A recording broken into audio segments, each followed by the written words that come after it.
രാധ ഞാൻ രാധ കണ്ണനെ മറക്കാത്ത രാധ.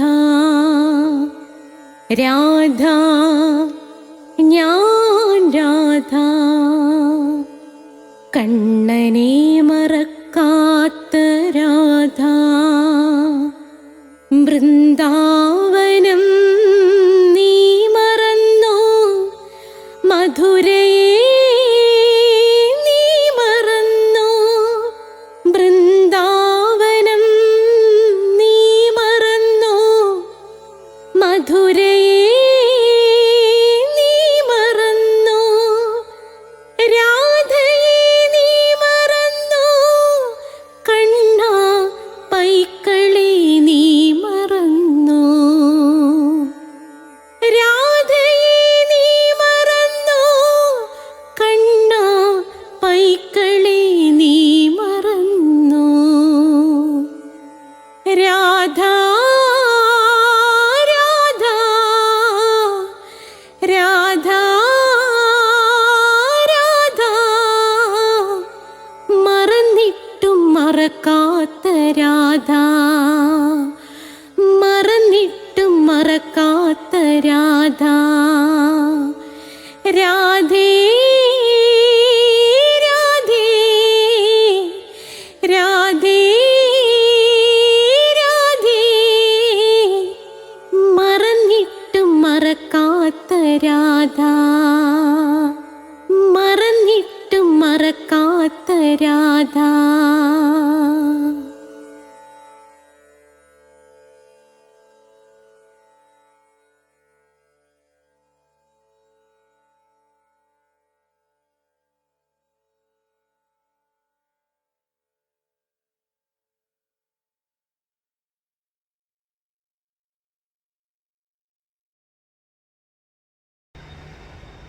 രാധേ രാധേ ഓ രാധേ രാധേ രാധേ രാധേ ഓ രാധേ രാധേ രാധേ രാധേ എന്ന ചാനലിലേക്ക് എല്ലാ കൃഷ്ണഭക്തർക്കും എല്ലാ രാധാഭക്തർക്കും സ്വാഗതം. രാധാദേവിയെ സ്നേഹിക്കുന്നവർക്കായി ഇതാ വാതിലുകൾ മലർക്ക തുറന്നിട്ടിരിക്കുന്നു. കൃഷ്ണഭക്തരെ നിങ്ങൾക്കും സ്വാഗതം. അഷ്ടപതി പഠിക്കാൻ കാത്തിരിക്കുന്ന, അഷ്ടപതിയുടെ പുസ്തകവുമായി കാത്തിരിക്കുന്ന പുണ്യാത്മാക്കളെ, അഷ്ടപതി പഠിക്കാൻ അപൂർവങ്ങളിൽ അപൂർവമായി ഭാഗ്യം കിട്ടുന്ന പുണ്യാത്മാക്കളെ, രാധേ രാധേ എന്ന ചാനൽ നിങ്ങളെ സ്വാഗതം ചെയ്യുകയാണ്. ഇത് ആദ്യമായിട്ട് കാണുന്നവർ, സബ്സ്ക്രൈബ് ചെയ്യുന്നവർ പ്ലേലിസ്റ്റ് എടുത്താൽ അഷ്ടപതി 1 തൊട്ട് നമ്മൾ കൊടുത്തിട്ടുണ്ട്. അതുകൂടാതെ കൃഷ്ണൻ്റെ കാമുകിയായ രാധ, രാധയുടെ കഥ, രാധയുടെ പ്രണയം എന്ന പേരിൽ 1 മുതൽ ഏതാണ്ട് 62 എപ്പിസോഡ് വരെ ഞാൻ അടുക്കിന് കൊടുത്തിട്ടുണ്ട്. 64 എപ്പിസോഡ് വരെ കൊടുത്തിട്ടുണ്ട്. അത് കാണാം. ഓരോ മാസത്തിൽ ജനിച്ചവരുടെ ഫലം ജ്യോതിഷമുണ്ട്. നക്ഷത്രഫലം മൊത്തം തീർന്നു കഴിഞ്ഞിരിക്കുന്നു. നക്ഷത്രഫലമുണ്ട്. അതേ കണക്ക് തന്നെ സ്പോക്കൺ ഇംഗ്ലീഷുണ്ട്, ഹിന്ദുക്കൾ അറിയേണ്ടവയുണ്ട്, അഷ്ടാവക്ര ഗീതയുണ്ട്. അതൊക്കെ നിങ്ങൾ കാണുമല്ലോ. അപ്പം നമുക്ക് ഏതാണ് അഷ്ടപതി തുടങ്ങാം. നമുക്ക് പ്രാർത്ഥിച്ചിട്ട് തുടങ്ങാം. ഓം മഹാഗണപതയേ നമഃ. ഓം ശനൈശ്വരായ നമഃ. ഓം സരസ്വത്യൈ നമഃ. ഓം സർവശക്തി ഐക്യരൂപ ശ്രീ മൂകാംബായേ നമോ നമഃ. ഓം നമഃ ശിവായ. ഓം ഉമായേ നമഃ. ഓം വജദ്ഭുവേ നമഃ. ഓം സ്വാമിയേ ശരണമയ്യപ്പ. ഓം ശ്രീ രാധാകൃഷ്ണായ നമഃ. ഓം രാധായേ സ്വാഹ.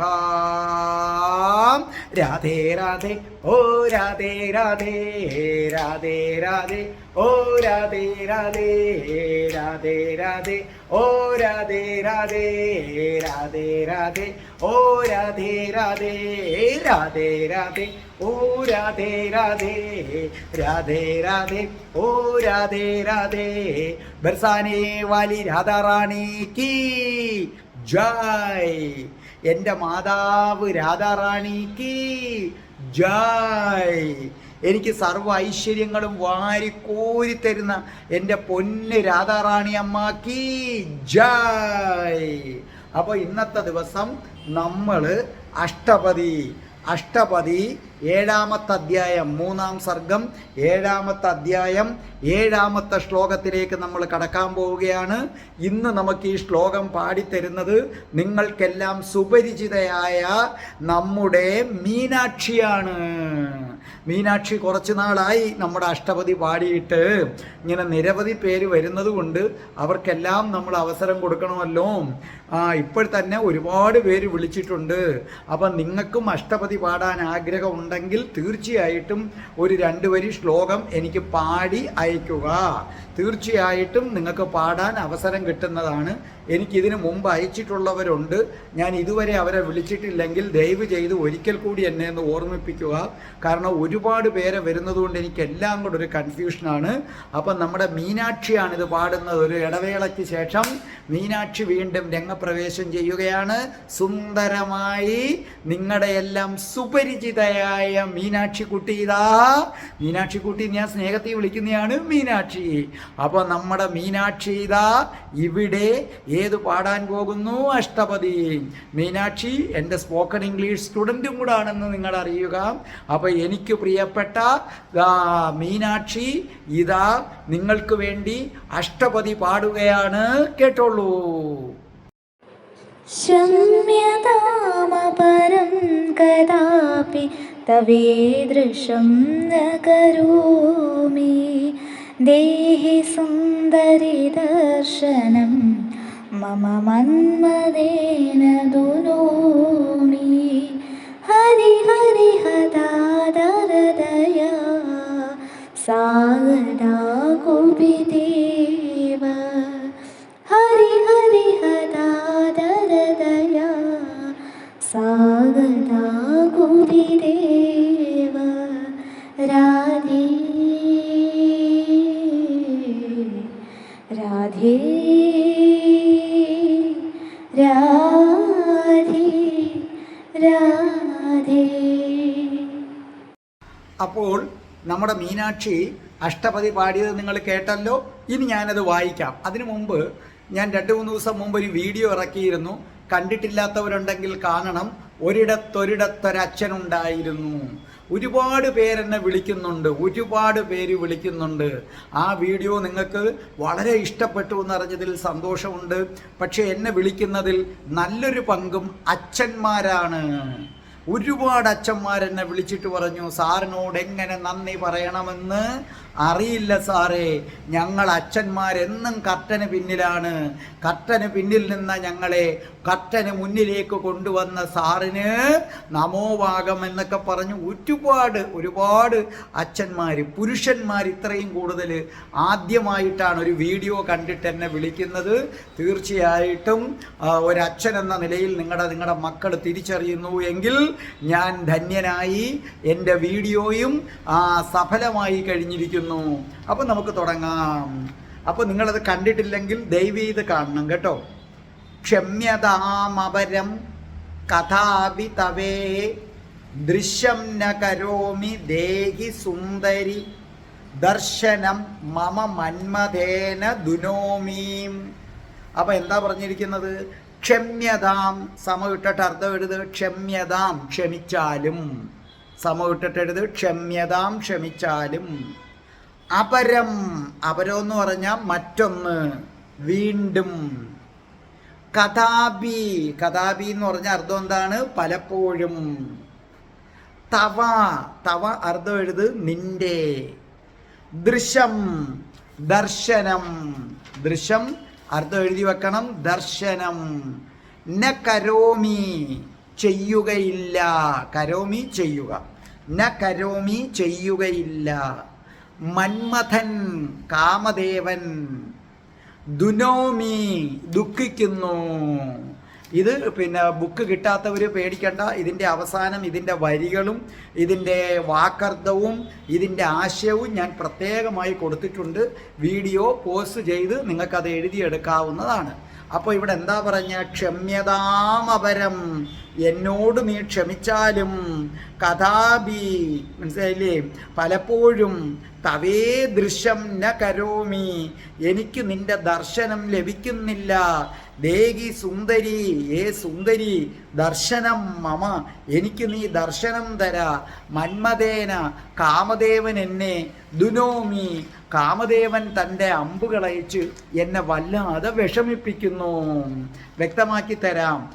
ആദ്യം ആശയം പറയാം. ക്ഷമിക്കണം, അല്ലയോ സുന്ദരി, എന്നോട് ക്ഷമിക്കണം. ഇങ്ങനെയുള്ള തെറ്റിനി ഒരിക്കലും ഞാൻ ചെയ്യുകയില്ല. എങ്ങനെയുള്ള തെറ്റ്? രാധാറാണിയെ വിട്ടിട്ട് മറ്റു ഗോപികമാരുമായി ആടിപ്പാടി ചാടി നടക്കുന്ന തെറ്റ്, അതിനി ഒരിക്കലും ഞാൻ ചെയ്യുകയില്ല. എനിക്ക് ദർശനം നൽകിയാലും ദയവ് ചെയ്ത് രാധാറാണി എനിക്ക് ദർശനം നൽകണേ. ആലോചിച്ച് നോക്കണേ. ഈ 7-14 ലോകവും കയ്യിലിട്ട് അമ്മാനമാടുന്ന ഭഗവാന്റെ ദർശനം കിട്ടാൻ ഇവിടെ ഓരോരുത്തർ കാല് പിടിക്കുമ്പോൾ ആ ഭഗവാൻ രാധാറാണിയോട് കെഞ്ചുകയാണ് തനിക്കൊരു ദർശനം തരാനായിട്ട്. അപ്പൊ നിങ്ങൾക്ക് മനസ്സിലായില്ലേ രാധാറാണി ആരാണെന്ന്? കാമദേവൻ കാരണം ഞാൻ അതീവ ദുഃഖിതനാണ് രാധേ. കാമദേവൻ എൻ്റെ മനസ്സിൽ കാമം ഇളക്കി വിട്ടിരിക്കുന്നു. എന്നിലെ കാമം നിനക്കല്ലാതെ ആർക്കും ശമിപ്പിക്കാൻ പറ്റില്ല എന്ന സത്യം ഞാൻ തിരിച്ചറിഞ്ഞിരിക്കുന്നു. ഞാൻ അത് മനസ്സിലാക്കാതെ കണ്ട ഗോപികമാരുടെ അടുക്കൽ ചെന്നു. എനിക്കെൻ്റെ കാമദാഹം അടങ്ങിയതുമില്ല, നീ ഒട്ടകലുകയും ചെയ്തു എന്നാണ് പറയുന്നത്. അപ്പൊ ഇവിടെ കൃഷ്ണൻ രാധാറാണിയോട് ക്ഷമ ചോദിക്കുകയാണ്. അതായത് ഒടുവിൽ താൻ രാധാറാണിയെ വിട്ടിട്ട്, മനസ്സിലായില്ലേ, താൻ രാധാറാണിയെ വിട്ടിട്ട് മറ്റു ഗോപസ്ത്രീകളുമായി രമിച്ചത് തെറ്റ് തന്നെയാണെന്ന് ഒടുവിൽ കൃഷ്ണന് സമ്മതിക്കേണ്ടി വരുന്നു. ഇത് നിങ്ങൾ മനസ്സിലാക്കേണ്ട ഒരു കാര്യമാണ്. കൃഷ്ണൻ പോലും സമ്മതിക്കുന്നു താൻ ഗോപികമാരുമായി രമിച്ചത് തെറ്റാണെന്ന്. ഇവിടെ കുറെ കൃഷ്ണഭക്തരെന്നും പറഞ്ഞ് അഭിനയിക്കുന്ന കുറെ പേരുണ്ട്. അവർ പറയും ഗോപികമാര് തൻ്റെ പല രൂപം കൃഷ്ണൻ രമിക്കുന്നു എന്നൊക്കെ പറഞ്ഞ് ന്യായീകരണം കണ്ടെത്താൻ വേണ്ടി കിടന്ന് പെടുന്ന പാട് കാണുമ്പോൾ എന്താ സഹതാപം മാത്രമാണ് നമുക്ക് അവരോട് തോന്നുന്നത്. നിങ്ങളെല്ലാം കണ്ടില്ലേ, അഷ്ടപതിയിൽ കൃഷ്ണൻ പോലും പറയുന്നു താൻ മറ്റു ഗോപികമാരുമൊത്ത് രമിച്ചത് തെറ്റാണെന്ന്. ഇവിടെ കൃഷ്ണഭക്തരെന്ന് ഭാവിക്കുന്നവർ കൃഷ്ണൻ പോലും തെറ്റാണെന്ന് സമ്മതിക്കുന്ന കാര്യത്തിന് 1000 വ്യാഖ്യാനം നൽകാനങ്ങ് വെപ്രാളമാണ്. എങ്ങനെ? ഒരാളുടെ പല രൂപമാണ്, തന്നിൽ നിന്നുണ്ടായതാണ്, ഭഗവാന് ലിംഗഭേദമില്ല, ഇങ്ങനെയൊക്കെ പറഞ്ഞാണ് നമ്മുടെ ദൈവങ്ങളുടെ വില. സത്യത്തിൽ ഇവരൊക്കെ കൂടിയാണ് നമ്മുടെ ദൈവങ്ങളുടെ വില കൊണ്ട് കളയുന്നത്. ഇവിടെ കൃഷ്ണൻ തന്നെ അത് സമ്മതിച്ചിരിക്കുന്നു. അപ്പം എന്താണ് ഇവിടെ പറഞ്ഞിരിക്കുന്നത്? കൃഷ്ണൻ ഇത് വളരെ ശ്രദ്ധിക്കേണ്ട ഒരു കാര്യമാണ്. അപ്പോൾ ഇനി ഒരിക്കലും താൻ ഇങ്ങനെ ഒരു തെറ്റ് ചെയ്യുകയില്ല എന്ന് കൃഷ്ണൻ ഇവിടെ ആണയിടുകയാണ്. അപ്പം തെറ്റാണ്. ഗോപികമാരുമൊത്ത് രാധാറാണിയെ കളഞ്ഞിട്ട് നൃത്തം ചെയ്തത് തെറ്റാണെന്ന് കൃഷ്ണൻ സമ്മതിക്കുന്നു. എന്നിട്ട് രാധാജിയുടെ ദർശനം ലഭിക്കാൻ കൃഷ്ണൻ പാതാളത്തോളം താഴുകയാണ്. സാധാരണ കൃഷ്ണൻ്റെ ദർശനം കിട്ടാൻ വേണ്ടിയല്ലേ എല്ലാവരും കൊതിക്കുന്നത്? ആ കൃഷ്ണനാകട്ടെ രാധാറാണിയുടെ ദർശനം കിട്ടാൻ മാപ്പപേക്ഷിക്കുകയാണെന്ന് ജയദേവ കവി പറയുന്നു. ദിലീപ് കുമാറായ ഞാനല്ല പറയുന്നത്, ജയദേവ. ഞാൻ പറഞ്ഞ ഞങ്ങൾ പറയാം എനിക്ക് രാധാറാണിയോടുള്ള ഭക്തി കൊണ്ട് പറയുന്നെന്ന്. സാക്ഷാൽ ജയദേവ കവി പറയുകയാണ് കൃഷ്ണൻ പാതാളത്തോളം താരുന്നു. മനസ്സിലായില്ലേ? അപ്പം രാധയും കൃഷ്ണനും ഒന്നാണ്, രണ്ടാക്കരുതെന്നൊക്കെ പറയുന്നവർ ഈ വരികൾ കേൾക്കണം. രണ്ടുപേരും ഒന്നാണെങ്കിൽ കൃഷ്ണൻ പിന്നെ കിടന്ന് താന്ന് കാല് പിടിക്കുന്ന എന്തിന്? രണ്ടും രണ്ടാണ്. ആ സത്യം മനസ്സിലാക്കുക. പിന്നെ പ്രണയിക്കുമ്പോൾ നമ്മൾ പറയും നീ ഞാനും ഒന്നല്ലേ എന്ന്.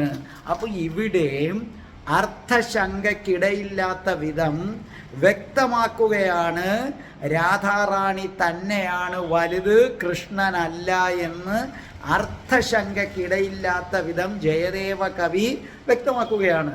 ഇത് ഇവിടെ മാത്രമല്ല കവി വ്യക്തമാക്കുന്നത്. 10ാം സർഗത്തിൽ 10ാമത്തെ സർഗത്തിൽ അഷ്ടപതി 19 7ാമത്തെ ശ്ലോകത്തിൽ. മനസ്സിലായില്ലേ?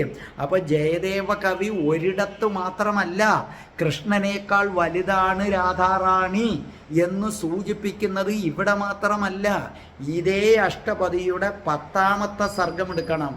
ആ 10ാമത്തെ സർഗത്തിൽ അഷ്ടപതി 19-ാം അധ്യായത്തിൽ 7ാമത്തെ ശ്ലോകം, ആ 7ാമത്തെ ശ്ലോകത്തിലും ജയദേവ കവി വളരെ വ്യക്തമാക്കി പറയുകയാണ്, കൃഷ്ണനല്ല വലുത്, രാധാറാണിയാണ് വലുതെന്ന് ജയദേവ കവി പറയുന്നു. ദിലീപ് കുമാർ അല്ല പറയുന്നത്. ആ ശ്ലോകം ഞാൻ പറയാം, ഏതാണെന്ന് പറയാം. ഈ ശ്ലോകം എൻ്റെ രാധയുടെ പ്രണയം കൃത്യമായി കാണുന്നവർക്ക് വളരെ സുപരിചിതമാണ്. ഈ ശ്ലോകം മനസ്സിലായില്ലേ? അപ്പോൾ ഇവിടെ കണ്ടില്ലേ, കൃഷ്ണൻ രാധാറാണിയുടെ കാലേ വീണ് മാപ്പ് ചോദിക്കുന്നു, പാതാളത്തോളം താഴുന്നു, എനിക്ക് നീ ദർശനം താ രാധേ എന്ന് കേഴുന്നു. അപ്പോൾ ജയദേവ കവി അർത്ഥശങ്കയ്ക്കിടയില്ലാത്ത വിധം പറയുന്നു, രാധയാണ് വലുത്, ദിലീപ് കുമാർ അല്ലി പറയുന്നത്. അത് കഴിഞ്ഞിട്ടാണ് ജയദേവ കവി അടുത്ത ശ്ലോകവും പറയുന്നത്. നിങ്ങൾക്കറിയാം, വളരെ പ്രശസ്തമാണ് ആ ശ്ലോകം ഇല്ലേ? സ്മരകരള ഖണ്ഡനം മമ ശിരസി മണ്ഡനം ദേഹി പദ പല്ലവ മുദാരം. സ്മരകരള ഖണ്ഡനം മമ ശിരസി മണ്ഡനം ദേഹി പദ പല്ലവ മുദാരം. ഓർമ്മയുണ്ടോ നിങ്ങൾക്ക് ആ ശ്ലോകം? നിങ്ങൾ ഇപ്പം കേൾക്കുന്നത് എൻ്റെ ഒട്ടും കൊള്ളാത്ത പരുവരുത്ത പാറക്കല്ലിലൊരുക്കുന്ന സൗണ്ടിലാണ്. അതല്ല, ഈ ശ്ലോകം നിങ്ങൾ കേൾക്കണം. ഈ ശ്ലോകം നമ്മൾ കേൾക്കണം. നമ്മുടെ രജനി സൂപ്പറായിട്ട് ഇത് പാടി തന്നിട്ടുള്ളത്, രജനി പാടി തന്നിട്ടുള്ളത് നിങ്ങൾക്ക് ഓർമ്മയുണ്ടോ? നമ്മുടെ ടൈറ്റിൽ സോങ് പാടിയിട്ടുള്ള രജനി ദാ ഒരിക്കൽ കൂടി അത് കേട്ടോളൂ. സ്മരകരള ഖണ്ഡനം മമ ശിരസി മണ്ഡനം ദേഹി പദ പല്ലവ മുദാരം. സ്മരകരള ഖണ്ഡനം മമ ശിരസി മണ്ഡനം ദേഹി പദ പല്ലവ മുദാരം. ജ്വലതി മയി ദാരുണോ മദന കഥനാനലോ ഹരതു തതുപഹിത വികാരം. പ്രിയേ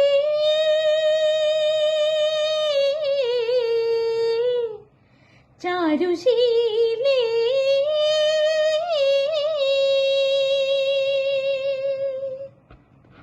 അപ്പോൾ രജനിയുടെ അതിമനോഹരമായ ശബ്ദത്തിൽ നിങ്ങളിത് കേട്ടില്ലേ? അപ്പോൾ ഇവിടെ എന്തൊക്കെയാ പറഞ്ഞിരിക്കുന്നത്? സ്മരഗരള ഖണ്ഡനം, മനസ്സിലായില്ലേ? പറയുകയാണ് സ്മരഗരളം, ഗരളം വിഷം, ഖണ്ഡനം നശിപ്പിക്കുന്നത്, സ്മരഗരള കണ്ടില്ലേ? സ്മരഗരള ഖണ്ഡനം, മനസ്സിലായ? വിഷം നശിപ്പിക്കുന്നു. മമ ശിരസി മണ്ഡനം, മണ്ഡനം അലങ്കാരം. രാധയെ കാമമാകുന്ന വിഷം ശമിപ്പിക്കുന്ന നിന്റെ പാദങ്ങൾ എൻ്റെ ശിരസിന് അലങ്കാരമാണ്. മമ ശിരസി മണ്ഡനം ദേഹി പദ പല്ലവം, മനസ്സിലായില്ലേ? ദേഹി പദ പല്ലവം, പല്ലവം പദം, പല്ലവം തളിര്. നിന്റെ പാദങ്ങൾ മൃദുവായ തളിര് പോലെ മൃദുവായ പാദങ്ങൾ ദേവി ഞാൻ എൻ്റെ ശിരസിൽ വയ്ക്കുന്നു. അതെൻ്റെ ശിരസിന് അലങ്കാരമാണ്. നിന്റെ കാലെടുത്ത് ഞാൻ എൻ്റെ തലയിൽ വെക്കുന്നു ദേവി. ഇതാണ് കൃഷ്ണൻ പറഞ്ഞിരിക്കുന്നത്. അതോടുകൂടി നിന്റെ സ്പർശനമേക്കുന്നതോടുകൂടി എന്ത് സംഭവിക്കുന്നു എന്നാ പിന്നെ കവി പറയുന്നത്? ദേഹിപദ വല്ലഭം ഉദാരം ജ്വലതി മയി ദാരുണോ മദന കഥനാരുണോ ഹരതു തദുപാഹിത. കണ്ടില്ലേ? മദന കഥനാരുണോ, മദന കഥനാരുണോ കാമപീഡയാകുന്ന സൂര്യൻ, ഉപാഹിതം അഗ്നി, മനസ്സിലായില്ലേ? അഗ്നിബാധ പോലെയുള്ള ആപത്ത്. അപ്പോൾ എന്താ? കാമം എന്നിൽ കത്തിജ്വലിക്കുകയാണ്. ആ കത്തിജ്വലിക്കുന്ന കാമമാകുന്ന വിഷത്തെ രാധയെ നിന്റെ പാദമെടുത്ത് ശിരസിൽ വെക്കുമ്പോൾ ആ വിഷം ഇല്ലാതാകുന്നു. അതാണ് ഗരളം വിഷം, ഖണ്ഡനമില്ലാതാക്കുന്നു. സ്മരഗരള ഖണ്ഡനം മമ ശിരസി മണ്ഡനം. ഇത് ഇവിടെ ഇരുന്ന് കാണാതെ പഠിച്ചോളണം. കാരണം ഈ ശ്ലോകം ജയദേവ കവിയല്ല എഴുതിയത്, കൃഷ്ണൻ. അതാദ്യം മനസ്സിലാക്കുക. ഈ ശ്ലോകം എഴുതിയത് ജയദേവ കവിയല്ല, കൃഷ്ണനാണ് ഈ ശ്ലോകം എഴുതിയത്. ജയദേവ കവിക്ക് സംശയം, അയ്യോ ഈരേഴ് ലോകവും അടക്കി വാഴുന്ന ഭഗവാന്റെ കാലല്ലേ എടുത്ത് രാധാറാണി വെക്കേണ്ടത്, അല്ലാതെ രാധയുടെ കാലെടുത്ത് ഭഗവാൻ വെക്കുമോ എന്ന് ചോദിച്ചപ്പോൾ സംശയം കാരണം നിർത്തിയപ്പോൾ ഭഗവാൻ നേരിട്ട് ജയദേവ കവിയുടെ രൂപത്തിൽ വന്ന് എഴുതിയതാണ്. അതുകൊണ്ട് അത്രയ്ക്ക് പുണ്യമാണ്. എൻ്റെ പ്രിയപ്പെട്ട ഭക്തരെ, നിങ്ങൾ ഇവിടെ ഇരുന്നത് പഠിച്ചോ. സ്മരഗരള ഖണ്ഡനം, അർത്ഥം മനസ്സിലാക്കി പഠിക്കണം. ഗരളം വിഷം, ഖണ്ഡനം ഇല്ലാതാക്കുന്നു. മമ ശിരസി മണ്ഡനം, മണ്ഡനം അലകാരം, മനസ്സിലായില്ലേ? കാമമാകുന്ന വിഷത്തെ ഇല്ലാതാക്കുന്ന നിന്റെ ദേഹി പദ പല്ലവമുദാരം, നിന്റെ തളിരുപോലെ മൃദുവാകുന്ന പാദങ്ങൾ എൻ്റെ ശിരസിന് അലങ്കാരമാണ്. കാമമാകുന്ന വിഷത്തെ അതില്ലാതാക്കുന്നു. പ്രിയേ ചാരുശീലേ എന്നാണ് പറയുന്നത്. മനസ്സിലായില്ലേ? അപ്പോൾ അതാ രജനി പാടുന്നത്, ഞാൻ പാടുന്നത് കേൾക്കരുത്, പാറക്കല്ലിലെ ശബ്ദമാണ്. രജനി പാടുന്നത് നിങ്ങൾ നല്ലതുപോലെ കേൾക്കണം. അപ്പം എന്താ പറയുന്നത്? രാധയെ കണ്ണന് കാമവികാരം ഇല്ലേ? അപ്പോൾ ഇവിടെ തീർത്ത് കൃഷ്ണൻ പറയുകയാണ്. അപ്പം നിങ്ങൾ രണ്ടിടത്തും കണ്ടില്ലേ? അപ്പം ഒരിടത്ത് ജയദേവ കവി പറയുന്നു ആരാണ് കൃഷ്ണനല്ല വലുത്, രാധ. ഇവിടെ കൃഷ്ണൻ നേരിട്ട് വന്ന് പറയുന്നു ഞാനല്ല, രാധയാണ് വലുത്, അവളുടെ കാലെടുത്ത് ശിരസിൽ വെക്കുന്നു. ഇനിയെങ്കിലും സാധാരണക്കാരും മനസ്സിലാക്ക്, കൃഷ്ണനല്ല രാധയാണ്. രാധയെ പിടിക്കാതെ കൃഷ്ണനെ കിട്ടില്ല. രാധയെ കണ്ണന് കാമവികാരം ഗോപികമാരോടല്ല, നിന്നോട് മാത്രമാണ് എനിക്ക് കാമവികാരം. കാമദേവൻ എന്നിൽ കാമവികാരം ജ്വലിപ്പിക്കുകയാണ്. അതുകൊണ്ട് രാധയെ എനിക്ക് നീ ദർശനം തന്ന് എന്നിലെ കാമവികാരത്തെ ഇല്ലാതാക്കിയാലും എന്നാണ് പറയുന്നത്. അപ്പോൾ ഇവിടെ ഒരു കാര്യം നിങ്ങൾ മനസ്സിലാക്കണം. കാമം ഒരു മോശപ്പെട്ട വികാരമാണെന്ന് കൃഷ്ണൻ കരുതുന്നതേയില്ല. പക്ഷേ എങ്ങനെയാണ്? താമരയില ജലത്തിൽ മുങ്ങിക്കിടക്കുന്നത് പോലെ വേണം കാമം, അതിനോടൊട്ടരുത്. ഇപ്പം നിങ്ങളെ ഇന്ന് വൈകുന്നേരം അല്ലെങ്കിൽ നാളെ രാവിലെ ഒരു പെൺകുട്ടി പറയുകയാണ് എൻ്റെ വീട്ടിലേക്ക് വാ, ആരുമില്ല, പിന്നെ ഇന്ന് തൊട്ടേ ആ ചിന്തയാ, വേറൊരു ജോലിയും ചെയ്യത്തില്ല. അങ്ങനെയല്ല, അതാതിൻ്റെ സമയത്ത്, മനസ്സിലായില്ലേ? അതിലൂന്നി നിന്ന്, ആത്മാവിലൂന്നി നിന്ന് ആത്മരതിയിലേക്കുള്ള യാത്രയിലെ കാമം എപ്പോഴും ഏതാണ്? നല്ലതാണ്. അപ്പോൾ കാമവികാരം തന്നിലുമുണ്ടെന്ന് കൃഷ്ണൻ പറയുകയാണ്. ആ കാമവികാരത്തെ ശുദ്ധീകരിക്കണമെങ്കിൽ ശുദ്ധപ്രണയം വേണം. ശുദ്ധപ്രണയത്തോടെ കാമത്തിൽ ഏർപ്പെടുമ്പോൾ കാമവും ശുദ്ധമാകും. നമ്മൾ പറയത്തില്ലേ, ചന്ദനം ചാരുമ്പോൾ ചന്ദനം മണക്കും. ശുദ്ധമായ പ്രണയത്തോടെ കാമത്തെ തൊടുമ്പോൾ കാമവും ശുദ്ധമാകും. ഇതാണ് കൃഷ്ണൻ പറയുന്നത്. അതുകൊണ്ടാണ് രാധാജിയെ തേടുന്നത്. മനസ്സിലായ? ഇപ്പം ചന്ദനം ചാരിയാൽ ചന്ദനം മണക്കും. രാധാറാണിയുടെ പ്രണയം ചന്ദനമാണ്. മനസ്സിലായില്ലേ? കാമം ചാണാനാണ്. അപ്പം രാധാറാണിയുടെ ശുദ്ധ പ്രണയമാകുന്ന ചന്ദനം കൃഷ്ണൻ്റെ കാമമാകുന്ന ചാണാനിൽ ചേർത്ത് കഴിയുമ്പോൾ ആ ചാണാനു പോലും ചന്ദനത്തിൻ്റെ മണം വരും. കാമവികാരം ശുദ്ധീകരിക്കപ്പെടും. കൃഷ്ണൻ ഗോപികമാരോടൊത്ത് ചെല്ലുമ്പോൾ ആ കാമം ചാണാന് തുല്യവും, കൃഷ്ണൻ രാധാറാണിയോട് വരുമ്പോൾ ആ കാമം ചന്ദനത്തിന് തുല്യവുമാണെന്നാണ് ഇവിടെ പറയുന്നത്. അപ്പോൾ കൃഷ്ണൻ ഇവിടെ തീർത്തു പറയുന്നു, എന്നെ സംബന്ധിച്ചിടത്തോളം പ്രണയവും കാമവും എല്ലാം രാധയെ നിന്നോട് മാത്രമാണ്, ഗോപികമാരോടില്ല. മനസ്സിലായില്ലേ? അത് മനസ്സിലാക്കാതെ കൃഷ്ണനെ ഞാൻ കാമുകനായി കാണുന്നു എന്നും പറഞ്ഞ് നടക്കരുത്. കൃഷ്ണൻ്റെ ശാപവും കിട്ടും, രാധാറാണിയുടെ ശാപവും കിട്ടും. അതേ ഉള്ളൂ എനിക്ക് കേരളത്തിലെ യുവതികളോടും പിന്നെ കേരളത്തിലെ കുറേ സ്ത്രീകളോടും പറയാനുള്ളത്. ഇവിടെ വിപ്രലംബ ശൃംഗാരമാണ്, ഇവിടുത്തെ രസം വിപ്രലംഘമാണ്. ഒന്നും കൂടെ കേട്ടെ, ക്ഷമ്യതാമപരം കഥാപി തവേ ദൃശ്യം ന കരോമി ദേഹിയിലെ ക്ഷമ്യതാമപരം, എന്നോട് ക്ഷമിക്കണം. കഥാപി തവേ ദൃശ്യം, എനിക്ക് നിന്റെ ദർശനം കിട്ടണം. ന കരോമി, എനിക്കത് ഇപ്പം കിട്ടുന്നില്ല. ദേഹി സുന്ദരി, അല്ലയോ സുന്ദരി. ദർശനം മമ, എനിക്ക് ദർശനം താ. മമ മന്മഥേന ദുനോമി, കാമദേവനാൽ പീഡിപ്പിക്കപ്പെടുന്നു. അങ്ങനെ കൃഷ്ണൻ രാധാറാണിയോട് ക്ഷമ ചോദിക്കുന്ന അതിസുന്ദരമായ ഈ ശ്ലോകം ഒരിക്കൽ കൂടി മീനാക്ഷി പാടി തന്നിട്ട് അടുത്ത ശ്ലോകത്തിലേക്ക് മീനാക്ഷി കടക്കാൻ പോവുകയാണ്. കേട്ടോളൂ. ശമ്യതാമപരം കദാപി തവേദൃശം ന കരോമി ദേഹി സുന്ദരി ദർശനം മമ മന്മഥേന ദുനോമി ഹരി ഹരി ഹദാദരദയ സാഗരാ കുപിദേവ ഹരി ഹരി ഹദാദരദയ സാഗരാ കുപിദേവ രാധേ രാധേ രാധേ രാധേ വന്ദിതം ജയദേവകേന ഹരേരിതം പ്രവണേന കിന്വവിൽവസമുദ്രസംഭവ രോഹിണീ രമണേന വന്ദിതം ജയദേവകേന ഹരേരിതം പ്രവണേന ഹരേരിതം പ്രവണേന ഹരേരിതം പ്രവണേന. അപ്പോൾ ഈ ശ്ലോകം മീനാക്ഷി പാടിത്തന്നത് നിങ്ങൾ കേട്ടല്ലോ. ഞാൻ വായിക്കാം. വർണ്ണിതം ജയദേവകേന ഹരേരിതം പ്രവണേന കിന്ദു വില്വ സമുദ്ര സംഭവ രോഹിണി രമണേന.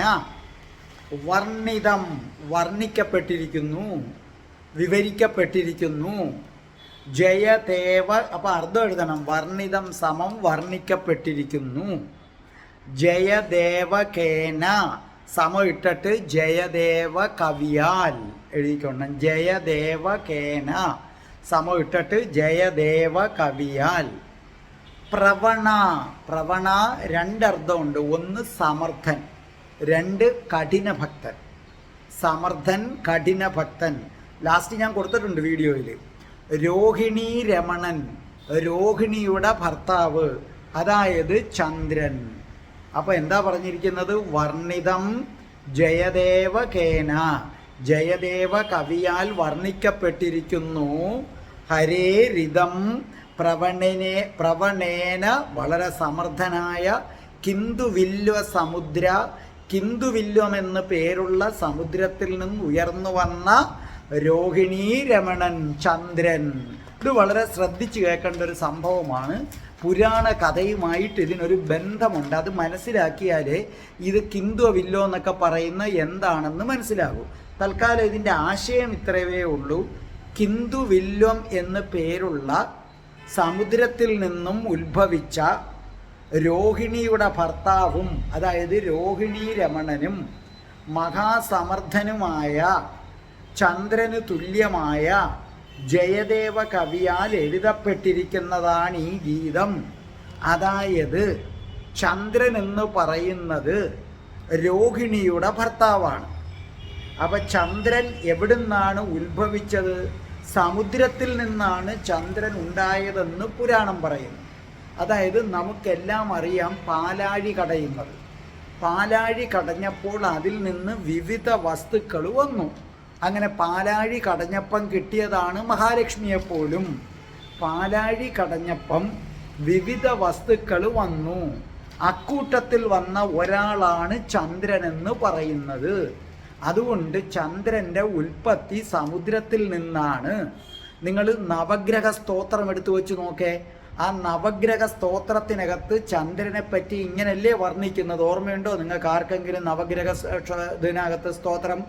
നവഗ്രഹ സ്തോത്രത്തിൽ ചന്ദ്രനെ കുറിച്ച് പറയുന്നത് ക്ഷീരോദാർണവ സംഭവം.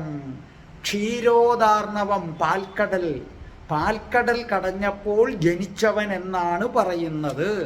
ഇവിടെ വളരെ രസകരമായ ഒരു സാമ്യതയുണ്ട്. അതാണ് ഇവിടെ ജയദേവ കവി പറയുന്നത്. കിന്ദുവില്വം എന്ന് പേരുള്ള സമുദ്രത്തിൽ നിന്നാണ് ചന്ദ്രൻ്റെ ജനനം. ശരിക്കും പറഞ്ഞാൽ കിന്ദുവില്വം എന്ന് പേരുള്ള നാട്ടിൽ ജനിച്ചവനാണ് ആരെന്ന് പറയുന്നത് ചന്ദ്രൻ. ഈ ചിലരിതിന് തിന്ദുവില്വമെന്നും പറയുന്നുണ്ട്. അതായത് ഇവിടെ നിങ്ങൾ ഓർമ്മിക്കപ്പെടേണ്ട ഒരു കാര്യമുണ്ട്. ജയദേവ കവി ജനിച്ചത് കിന്ദുവില്വം എന്ന് പേരുള്ള നാട്ടിലാണ്. ചന്ദ്രൻ ജനിച്ചത് അതേ പേരുള്ള നാട്ടിലെ സമുദ്രത്തിൽ നിന്നാണ് ചന്ദ്രനും ജനിച്ചത്. അപ്പൊ ചന്ദ്രൻ ജനിച്ചത് കിന്ദുവില്വം എന്ന് പേരുള്ള നാട്ടിലെ കിന്ദുവില്വം എന്ന സമുദ്രത്തിൽ നിന്ന് ജനിച്ചപ്പോൾ കിന്ദുവില്വം എന്ന സമുദ്രം സ്ഥിതി ചെയ്യുന്ന അതേ നാട്ടിൽ നിന്ന് തന്നെയാണ് ആരുടെ ജനനവും? ജയദേവ കവിയുടെ ജനനവും. അതുകൊണ്ട് കവി തന്നെ സ്വയം രോഹിണിയുടെ ഭർത്താവ്, രോഹിണിയുടെ രമണനായ ചന്ദ്രനാണെന്ന് സ്വയം കവി വിശേഷിപ്പിക്കുകയാണ് ചെയ്യുന്നത്. മനസ്സിലായില്ലേ? സ്വയം ചന്ദ്രൻ, അതായത് ശരിക്കും പറഞ്ഞാൽ ഇവിടുത്തെ അർത്ഥം ഇതാണ്: ചന്ദ്രൻ വരുന്നത് രാത്രിയാണ്, ഇരുട്ട് വ്യാപിക്കുമ്പോഴാണ് ചന്ദ്രൻ വരുന്നത്. മനുഷ്യന്റെ മനസ്സിൽ ലൗകിക സുഖങ്ങളാകുന്ന ഇരുട്ട് പരക്കും. അങ്ങനെ ഇരുട്ട് പരക്കുമ്പോൾ ജയദേവ കവി അഷ്ടപതി എന്ന രചനയിലൂടെ ആ ഇരുട്ടുന്ന അകറ്റുന്ന ചന്ദ്രനായി മാറുന്നു. അതുകൊണ്ടാണ് ജയദേവ കവി തന്നെ ചന്ദ്രനോട് സ്വയം ഉപമിക്കുന്നതല്ലാതെ അഹങ്കാരം കൊണ്ടല്ല. ഇല്ലേ? ചന്ദ്രൻ എപ്പോഴും പകലല്ല ഉദിക്കുന്നത്, രാത്രിയാണ്. അന്ധകാരം വ്യാപിക്കുമ്പോഴാണ്, പ്രപഞ്ചത്തിൽ ഇരുട്ട് വ്യാപിക്കുമ്പോഴാണ് ചന്ദ്രൻ വരുന്നത്. പ്രപഞ്ചത്തിൽ ഇരുട്ട് വ്യാപിക്കുമ്പം ചന്ദ്രൻ ഇല്ലെങ്കിലുള്ള അവസ്ഥ ആലോചിച്ച് നോക്കുക. അതുപോലെ മനുഷ്യ മനസ്സിൽ ലൗകിക വികാരങ്ങളാകുന്ന ഇരുട്ട് വ്യാപിക്കും. അങ്ങനെ ഇരുട്ട് വ്യാപിച്ചപ്പോൾ ജയദേവ കവി ഉദിച്ചു വരും. അദ്ദേഹത്തിൻ്റെ കയ്യിൽ ഒരു പുസ്തകവുമുണ്ട്, അഷ്ടപതി. ആ അഷ്ടപതിയിലൂടെ പ്രപഞ്ചത്തിലെ ഇരുട്ട് പിടിച്ച മനസ്സുകൾക്ക് വെളിച്ചം നൽകും. അതുകൊണ്ടാണ് ജയദേവ കവി തന്നെ സ്വയം ചന്ദ്രനാണെന്ന് വിശേഷിപ്പിച്ചത്. ഇവിടെ സമുദ്രത്തിൽ നിന്നും ചന്ദ്രൻ ഉയർന്നു വന്നതുപോലെയാണ് താനും കിന്ദുവില്ലത്ത് നിന്ന് ഉയർന്നു വന്നതെന്നാണ് കവി പറയുന്നത്. നിങ്ങൾ ഓർമ്മിക്കുക, ജയദേവ കവിക്ക് പീയൂഷവർഷ എന്നും പേരുണ്ട്. അത് മറ്റുള്ളവർ പറയുമ്പോൾ, സംസ്കൃതത്തിൽ പറയുമ്പം പീയൂഷവർഷ എന്ന് അവർ പറയും. നമ്മുടെ ഭാഷയിൽ പീയൂഷവർഷ എന്നും പേരുണ്ട്. പീയൂഷം അമൃതാണ്, വർഷം പൊഴിക്കുന്നവൻ. ചന്ദ്രൻ്റെ മറ്റൊരു പേരാണ് ഇതും. മനസ്സിലായില്ലേ? അമൃതം പൊഴിക്കുന്നവൻ എന്നാണ് ഇതിനർത്ഥം. ചന്ദ്രനും അങ്ങനെ ഒരു അർത്ഥമുണ്ട്. ആ അമൃതത്തെക്കുറിച്ച് ഞാൻ മറ്റൊരു വീഡിയോയിൽ പറഞ്ഞിട്ടുള്ളത് കൊണ്ട് ഇവിടെ ഞാനത് വിസ്തരിക്കുന്നില്ല. അപ്പം ആലോചിക്കുക, രണ്ടുപേരും കിന്ദുവില്ലത്തിൽ നിന്ന് വന്നു പേര്, രണ്ടുപേരും പീയൂഷവർഷം എന്ന പേരുള്ളത്. ജയദേവ കവിക്കും പീയൂഷവർഷം എന്ന പേരുണ്ട്, അതേപോലെ ചന്ദ്രനും പീയൂഷവർഷം എന്ന പേരുണ്ട്. അപ്പോൾ അതുകൊണ്ടാണ് താനും ചന്ദ്രനും തുല്യമാണെന്നാണ് അദ്ദേഹം പറയുന്നത്. അപ്പോൾ ശരിക്കും പറഞ്ഞാൽ അമൃതം പൊഴിക്കുന്നവനാണ് ചന്ദ്രൻ, അമൃതം പൊഴിക്കുന്നവനാണ് അഷ്ടപതി എന്ന അമൃതം പൊഴിക്കുന്നവനാണ് ജയദേവ കവി. എല്ലാവരും ചന്ദ്രൻ ഉദിക്കുമ്പോൾ ആനന്ദിക്കുന്നു, നിലാവ് വരുമ്പോൾ ആനന്ദിക്കുന്നു. അങ്ങനെ ചന്ദ്രൻ ഉദിക്കുമ്പോൾ ഈ ലോകത്തുള്ളവരെല്ലാം ആനന്ദിക്കുന്നത് പോലെ ജയദേവ കവിയുടെ അഷ്ടപതി എന്ന ഈ ഗീതം കേൾക്കുമ്പോൾ ഈ ലോകം മുഴുവനുമുള്ള ജനങ്ങൾ ആനന്ദിക്കുന്നു. അങ്ങനെ ചന്ദ്രൻ ഈ ലോകത്തെ മുഴുവൻ തൻ്റെ നിലാവ് കൊണ്ട് ആനന്ദിപ്പിക്കുന്നത് പോലെ ജയദേവ കവിയായ താനും അഷ്ടപതി എന്ന പുസ്തകത്തിലൂടെ ഈ ലോകത്തെ മുഴുവനും ആനന്ദിപ്പിച്ചുകൊണ്ടേയിരിക്കും എന്ന ഉറച്ച വിശ്വാസം ജയദേവ കവിക്കുള്ളത് കൊണ്ട് ജയദേവ കവി പറയുന്നു, ഞാനും ചന്ദ്രനും ഒന്ന് തന്നെ എന്ന് പറയുന്നു. ഇതാണ് ആ കിന്ദുവില്വം എന്ന സമുദ്രത്തിൻ്റെ പ്രത്യേകത. അപ്പോൾ ഇത് മനസ്സിലായല്ലോ. ഒന്നും കൂടെ നോക്കേ. വർണ്ണിതം വർണ്ണിക്കുന്നു, ജയദേവകേന ജയദേവനാൽ വർണ്ണിക്കപ്പെടുന്നു, ഹരേരിതം ശ്രേഷ്ഠം, പ്രവണേന പ്രവണേന ഒന്ന് സമർത്ഥൻ, രണ്ട് ശ്രീകൃഷ്ണ ഭക്തൻ, കിന്ദുവില്വ സമുദ്ര സംഭവ കിന്ദുവില്വം എന്ന സമുദ്രത്തിൽ നിന്നുയർന്നു വന്ന രോഹിണീ രമണേന കിന്ദുവില്വം എന്ന സമുദ്രത്തിൽ നിന്നുയർന്നു വന്ന രോഹിണീ രമണനായ ചന്ദ്രനായ ആളാണ് യഥാർത്ഥ ചന്ദ്രനാണ് ആരെന്ന് പറയുന്നത് ജയദേവ കവി. അപ്പൊ രോഹിണീ രമണനായ ആകാശത്ത് കാണുന്ന ചന്ദ്രൻ തന്നെയാണ് അഷ്ടപതി എഴുതിയ ജയദേവ കവി എന്നും അദ്ദേഹം പറയുന്നു. അപ്പോൾ ബോധ്യമായല്ലോ. ഇനി ഒരിക്കൽ കൂടി നിങ്ങൾ ഇത് നമ്മുടെ മീനാക്ഷി 2 ശ്ലോകവും പാടിത്തരും. ആ ഈണം കേട്ടിട്ട് നിങ്ങളും അത് പാടി ശീലിക്കുക. അതുകൂടാതെ ബുക്കില്ലാത്തവർക്കൊക്കെ ഇത് അടുത്ത ശ്ലോകത്തിൽ വീഡിയോയിൽ കൊടുത്തിട്ടുണ്ട്. അർത്ഥങ്ങളും ആശയങ്ങളും കൊടുത്തിട്ടുണ്ട്. അത് ബുക്കുള്ളവരും നോക്കണം. കാരണം നിങ്ങളുടെ പുസ്തകത്തിൽ എങ്ങും ഇത്രയും അർത്ഥങ്ങൾ കൊടുത്തിട്ടില്ല. അപ്പം അതും നിങ്ങൾ നോക്കുമല്ലോ. രാധേ രാധേ ഓ രാധേ രാധേ രാധേ രാധേ ഓ രാധേ രാധേ രാധേ രാധേ ഓ രാധേ രാധേ രാധേ രാധേ ഓ രാധേ രാധേ രാധേ രാധേ ഓ രാധേ രാധേ രാധേ രാധേ ഓ രാധേ രാധേ. ഓം ശ്രീം ഹ്രീം ക്ലീം ഐം രാം രാസേശ്വരി രാധികായൈ സ്വാഹ. ഓം ശ്രീം ഹ്രീം ക്ലീം ഐം രാം രാസേശ്വരി രാധികായൈ സ്വാഹ.